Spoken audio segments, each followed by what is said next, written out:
அளவேலாம் இந்த மாதிரி சொல்லாட்சி. இன்றைக்கு குடும்பத்தில் ஒரு 4 பிள்ளைங்க இருக்காங்கன்னா 4 பிள்ளையில் இன்றைக்கு எவ்வளவோ பிரச்சனைகள், எவ்வளவோ இல்லத்தில் தகராறு, பாகப்பிரிவினையிலிருந்து மற்ற சொத்து பிரிவினைகளிலிருந்து பல நிலைகளில் எவ்வளோ குழந்தைகள் நமக்கு ஆனால் கம்பராமாயணம் சகோதர பாசத்தினுடைய ஒரு ஆணிவேர். கம்பராமாயணம் படிப்பதனால ஏதோ ராமாயணம் அதே நமக்கு என்ன இருக்கிறது என்று நினைக்கக்கூடாது. அதிலே இன்றைக்கு கூட வாழ்கிற மனிதர்களுடைய சமுதாயத்தினுடைய வாழ்வியல் நெறிகளை வகுத்து நமக்கு சுவையோடு சொல்ல வந்தான் கம்பன். யாராவது பட்டாபிஷேகம்னு ராமனுக்கு சொல்கிறாங்க. ராமனுக்கு பட்டாபிஷேகம் நடக்க போகுது. ஆனால் வளர்ப்பண்ணை ஆகிய கைகை என்ன சொல்கிறாங்க? ஆழிசூழ் உலகமெல்லாம் பரதனே ஆளனி போய் தாழிரும் சடைகள் தாங்கி தாங்கரும் தவமேற்கொண்டு பூழிவெங்கானம் நன்னி புண்ணிய துறைகளாடி 7 ஆண்டின் வாவென்று இயம்பினர் அரசன் என்றாள். சொல்லுவது தாய், நான் சொல்லலை, அப்பா சொன்னார்னு சொன்னாங்க. இன்றைக்கு இருக்கிற பையன் என்ன நினைப்பான்? அரசாட்சி நேற்று வரை 1 மணி நேரத்திற்கு முன்பு வரை நான் தான் அரசு விட வேண்டும் என்று சொல்லிவிட்டு இன்று திடீரென இப்படி மறுக்கிறீர்களே, நீ தாயா, நீ பேய்தான் என்று ஏசுகிற இந்த காலகட்டத்திற்கு ஒரு ஒழுக்க நெறியை சொல்வதற்காக எழுந்த காப்பியம். அப்போ தான் சொல்கிறாரு, அம்மா அரசன் சொன்னான்னு சொல்கிறீங்களம்மா, நீங்கள் சொன்னால் நான் போக மாட்டேனா? மன்னவன் பணியின்றாகில் நும்பணி மறுப்பனோ? நீங்கள் சொன்னீங்கன்னா நான் மறுத்துருவேனா? எனக்கு பின்னாடி இருக்கிற சகோதரனாக இருக்கிற பரதன் என் பின்னவன் பெற்ற செல்வம் அடியனேன் பெற்றதென்றோ? எண்ணிதின் உறுதியப்பால் இப்பனி தலைமையர் கொண்டேன், மின்னுளிர் காணம் என்றே போகின்றேன், விடையும் கொண்டேன். விடையுட போயிட்டு வரேன்னு சொல்லலை, விடையும் பெற்றேன் என்று சொல்லுகிற அந்த பெருந்தன்மையான பிள்ளைகளை பெற்ற தசரத சக்கரவர்த்தி. அது மட்டும் இல்லை, கானகம் என்பது ஒரு அரசாட்சி ஏற்பதற்கு முன்னாலே புண்ணிய துறைகளை நீராட வேண்டும் என்கிற ஒரு காவிய உத்தியும் இருக்கிறது. கானகம் செல்வதற்கு அதுவும் ஒரு உத்தி. அங்கே பல நிலைகளில். அதுக்கு பிறகு பார்த்தீங்கன்னு சொன்னால் ஒரு பரதன் நாட்டை ஆண்டாரா என்று சொன்னால் பரதன் அண்ணன் பின்னவன் பெற்ற செல்வம் அடியனேன் பெற்றதே என்று சொல்லி பரதனை அரசாட்சி செய்ய வேண்டும் என்று சொன்னான். ஆனால் இந்த நேரத்தில் மற்றவர்களாயிருந்தால் அவங்களுடைய முகம் எப்படி இருக்கும்? ராமனுடைய முகத்தை கம்பர் படம் பிடித்து காட்டுகிறார்.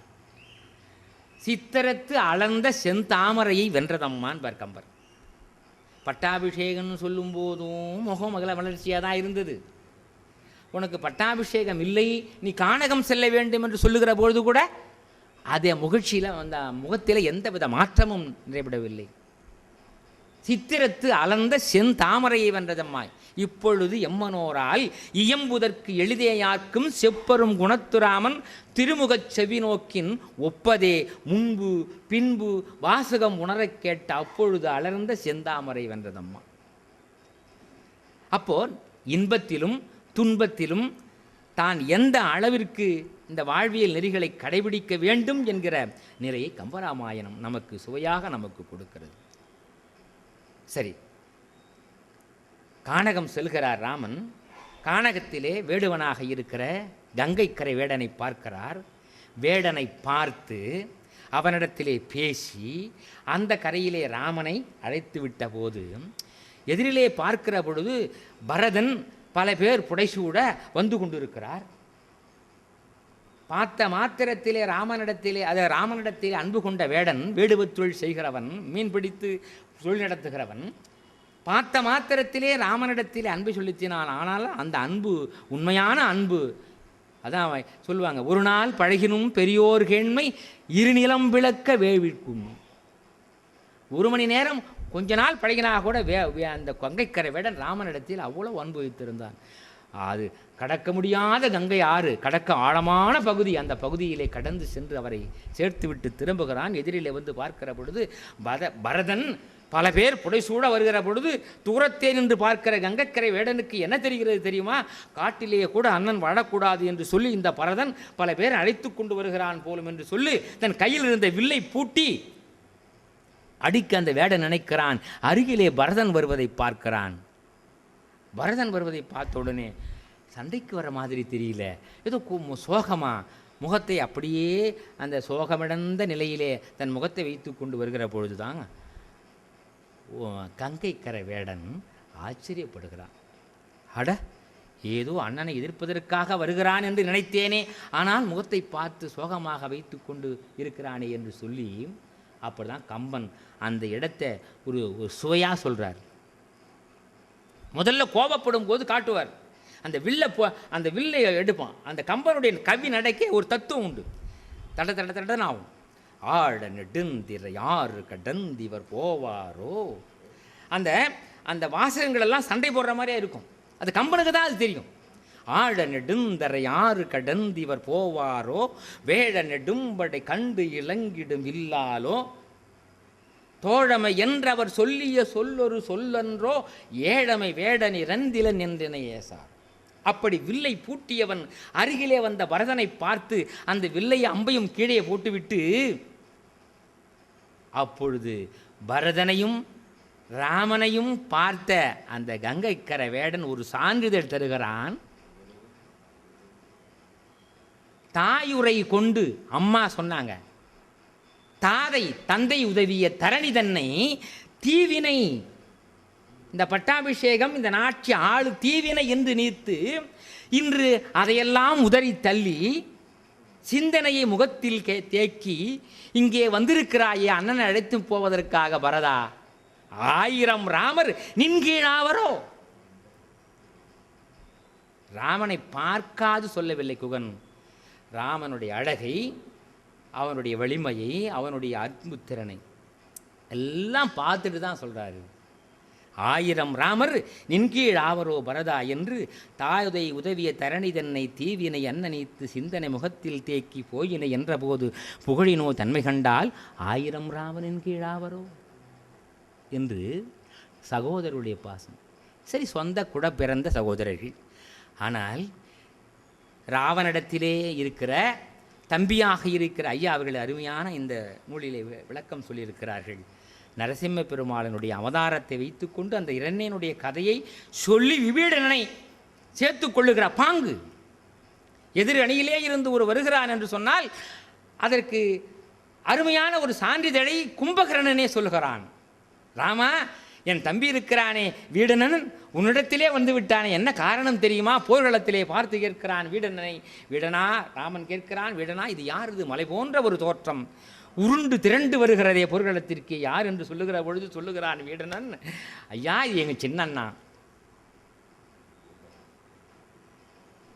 அப்படியானால் அவரை போய் அழைத்து கொண்டு வந்துவிடு, அவர் எந்த தவறும் செய்யவில்லை, அவரை தண்டிக்கக்கூடிய தகுதி எனக்கு இல்லை, அதனாலே அவரையும் சென்று அழைத்து விடு என்று சொல்லுகிற பொழுது ராமனோடு வீடனன் போர்க்களத்திலே கும்பகர்ணனை சந்திக்கிறார்கள். கும்பகர்ணன் சொல்கிறான், நான் எங்கள் அண்ணனுக்கு சொல்ல வேண்டிய அறிவுரைகளையெல்லாம் நான் சொல்லி செஞ்சோற்று கடன் கழிப்பதற்காக அவன் வளர்த்த இந்த உடலை அவன் ஆக்கிய இந்த உயிரை நான் செஞ்சோற்று கடன் கழிப்பதற்காக நான் முடிவு எடுத்து விட்டேன். அண்ணாவுக்காக நான் வாதாட முன்வந்து விட்டேன், போரிட முன்வந்து விட்டேன். ஆனால் சொல்லி வந்திருக்கிறேன். என் அண்ணனிடத்திலே என்ன தெரியுமா சொல்லியிருக்கிறேன்? என்னை பாதியிலே எழுப்பியிருக்கிறார்கள். பாதியிலே எழுப்பியிருக்கிறார்கள். எப்படி எழுப்பியிருக்கிறாங்க தெரியுமா? நான் 6 மாதங்கள் உறங்கக்கூடியவனை இடைப்பட்ட காலத்திலே என்னை எழுப்பியிருக்கிறார்கள். எதற்காக தெரியுமா? எழுப்பும் போதே நான் தெரிந்து கொண்டேன், ஆஹா போர் தொடங்கி விட்டது.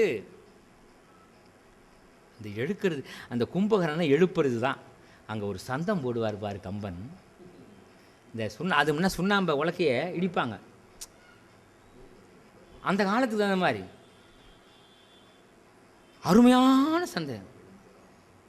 இங்கே உறங்குகிறாயே கும்பகர்ணா, நீ நிம்மதியாக உறங்குகிற நேரம் வந்துவிட்டது. அதனாலே வில் பிடித்த காலதூதர் கையிலே நீ உறங்குவாய், உறங்குவாய், இனி கிடந்துறங்குவாய். உறங்குகின்ற கும்பகர்ண உங்கள் மாயை வாழ்வேலாம், இறங்குகின்ற தின்று காலெழுந்திராய், எழுந்திராய். கரங்கு போன்ற வில் பிடித்த கால தூதர் கையிலே உறங்குவாய், உறங்குவாய், இனி கிடந்துறங்குவாய். அருமையான சந்தம். அருமையான பாடல். அப்படி எழுந்திருக்கிறான். யானைகளை விட்டு மிதிக்கிறார்கள், ஈட்டியால் குத்துகிறார்கள். மத யானைகளையெல்லாம் விட்டு மிதிக்கிற போது அவனுக்கு எறும்பு கடிப்பது போல இருந்து தன்னை துடைத்து துடைத்து அந்த யானைகளையெல்லாம் துடைப்பதனாலே அந்த யானைகள் பயந்து ஓடுகிறது. எழுந்திருக்கிற போதே அவன் சொல்லுகிறான், இதான் கம்பனுடைய காவிய யுக்தி. எழுந்திருக்கும் போது சொல்வது ஆனதோ வெஞ்சமம். ஆஹா, சண்டை போர் மூண்டு விட்டதா? ஆனதோ வெஞ்சமம் அலகில் கற்புடை சானகி துயர் இனும் தவித்தது இலையோ? வானமும் வையமும் வளர்த்த வான்புகழ் போனதோ புகுந்ததோ பொன்றும் காலமே என்று சொல்லி போர்வடைக்கு செல்கிறான். நான் எவ்வளவோ புத்திகளை சொன்னேன். இங்கே காவிய நாகையனாக இருக்கிற ராமன் எப்படிப்பட்ட நடையிலே கம்பன் பாத்திர படைப்பை யாத்திருக்கிறார் என்று சொன்னால், இப்பிறவியில் இனியொரு மாதரை என் சிந்தையாலும் தொடேன், சிந்தையாலும் தொடேன், எண்ணத்தாலும் தொடேன். இந்த கவி நயம் பாருங்க. இப்பிறவியில் இனியொரு மாதரை என் சிந்தையாலும் தொடேன் என்கிற செவ்விய வரம். அப்படிப்பட்ட, அதான் சொல்லுவார் கம்பர், மண்டோதரி என்ன அழகில் குறைவாக படைத்திருக்கிறாரா ராவனுடைய மனைவி? இல்லையே. சீதை போன்ற அழகுடைய மனைவி இருந்தும் மாற்றான் மனைவியை நயந்தான். என் அண்ணனுக்கு புத்திமதி சொன்னேன், ஆனால் திருந்தவில்லை. அவன் வளர்த்த உடம்பை அவனுக்காகவே இருக்கிறேன். ஆனால் ராமா, நான் உன் அணைக்கு வரமாட்டேன், வரவில்லை என்று சொல்லுகிற பொழுதுதான் ஒரே ஒரு நீ என்னிடத்திலே அழைத்ததனாலே ஒரு செய்தியை சொல்லுகிறேன். என்ன தெரியுமா? என் தம்பி வீடுடன் உன்னிடத்திலே வந்திருக்கிறான் தெரியுமா? என் அண்ணனிடத்திலே கோபப்பட்டது போல் பாசத்தினாலே ஏதாவது உன்னிடத்திலே பேசிடுவானேயானால் அம்பு எய்து எங்களை வீழ்த்தியது போல என் தம்பி வீடுனனை வீழ்த்திடாதே. எப்படிப்பட்டவன் தெரியுமா அவன்? நீதியால் வந்த ஒரு நெடும் தரும நெறி அல்லால் சாதியால் வந்த சிறு நெறி அறியான் என் தம்பி. ஆதியாய் உணரடைந்தேன். அவன் யார் தெரியுமா? அரசர் உரு கொண்டு அமைந்த வேதியன். என்ன அருமையான! அங்கேயும் சகோதர பாசம், இங்கேயும் சகோதர பாசம். ஆக சகோதர பாசத்தை இங்கே என்ன எதையோ அழகுன்னு சொல்லியிருக்காங்க சமுதாயத்தில். ஆனால் ராமன் எப்படிப்பட்ட அழகுடையவன் என்பது கம்பனுடைய அந்த மயூற்றுகோல் ஒரு கணம் நின்று விட்டது. எழுதும்போது அப்படி அசந்து நின்னது. எந்த பாடல்? வெய்யோன் ஒளி தன்மேனியின் விரி சோதியின் மறைய பொய்யோ எனும் இழையாலோடும் இளையானோடும் போனான் மையோ மரகதமோ மறி கடலோ மழை முகிலோ ஐயோ இவன் அழகென்பதோர் அழியா அழகுடையான். அப்ப அழகு, பண்பாடு, இந்த சூரியனுடைய ஒளியெல்லாம் ராமன் வெளியில் வருகிற பொழுது அந்த ஆதவனுடைய ஒளியெல்லாம் மங்கி போயிடுதான். ஆனால் ராமனுடைய உடல் பிரகாச ஒளி அவற்றை விஞ்சியது. வெய்யோன் ஒளி தன் மேனியின் விரி சோதியின் மறைய. இன்னைக்கு அதை வச்சுக்கிட்டு தான் கம்பராமாயணத்தின் சீதையினுடைய இடையை வச்சுக்கிட்டா இன்னைக்கு இருக்கிற கவிஞர்களெல்லாம். அன்னைக்கு கண்ணதாசன்லேருந்து பார்க்க போனா இடையா, அது இடையா இல்லாதது போல் இருக்குது பாடினார். எங்கே எடுத்தார்? எந்த கருவூலத்திலே எடுத்துக்கொள்ளப்பட்டது? அன்றைக்கு பாடிய பொய்யோ எனும் இடையாலோடும் இளையானோடும் போனான் மையோ மரகதமோ மறி கடலோ மழைமுகிலோ ஐயோ. அங்கதான் நிறுத்தினார் கம்பன். இன்னும் சொல்ல வராரு. இந்த அழகை இன்னும் என்னால் சொல்ல முடியல. ஐயோ இவன் அழகென்பது ஒரு அழியா அழகுடையான்பார். ஆக இசைப்பாக்களையும் சந்தப்பாக்களையும் நளினங்களையும் கம்பராமாயணத்திலே ஊடுருவி இருக்கிறது. அதே மாதிரி ஒரு பெரிய அரக்கி அந்த சூர்பனகையை சொல்லுவார். எப்படி தெரியுமா சொல்லுவார்?